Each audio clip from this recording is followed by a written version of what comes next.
ఒకసారి ఫోన్ ఇవ్వు. ఫోన్ ఏం తీసుకుంటాను? మమ్మీ వాళ్ళకి ఫోన్ చేసుకుంటా. మమ్మీ లేదు, ఎవరు లేరు. నువ్వు అంటేనే నాకు ఇష్టం లేదు, మా ఇంట్లో వాళ్ళకి కూడా ఇష్టం లేదు. వెళ్ళిపో. కాదబి, నేను ఇష్టం లేదే నన్ను లవ్ మ్యారేజ్ చేసుకున్నావు. నీకోసం మా ఇంట్లో వాళ్ళని వదులుకొని వచ్చిన.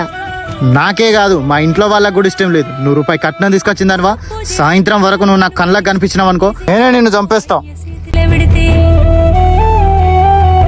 కట్టుకున్నోడిపై కోటి ఆశలతోటి అత్తగారింటిలో అడుగు పెట్టిన వేళ చెల్లి ఫోన్ చేస్తుంది ఏంటి?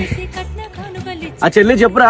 అన్నయ్య, అభి నన్ను చంపిస్తాడంట అన్నయ్య. సాయంత్రం ఇంటికి వెళ్ళకుండా నన్ను చంపిస్తాడంట అన్నయ్య. నాకు భయం అవుతుంది అన్నయ్య. నువ్వేం భయపడకు, నేనున్నా. నువ్వు అస్సలే టెన్షన్ పెట్టుకోకు. నీకేం కాదు, నేను తీసుకొని పోతా. వచ్చి నేను సాయంత్రం వస్తా. నేను బయట ఉన్నా, ఓకేనా?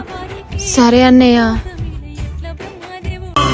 కన్నమ్మకు ఇవిగోమా కన్నీళ్ళ స్నానాలు, ఏ లోకంలో నువ్వున్నా, ఏ జన్మైనా ఈ అన్నకు చెల్లివి నువ్వమ్మా.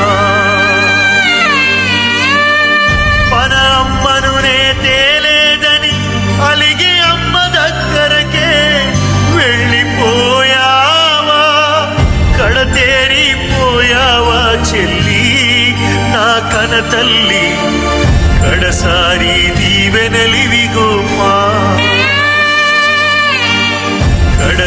దయచేసి ప్రేమ పెళ్లిళ్ళు చేసుకొని మీ ప్రాణాల మీదకి తెచ్చుకొని మీ పేరెంట్స్ ని బాధ పెట్టకండి. ఒక అన్నగా చెప్తున్నారా తల్లి.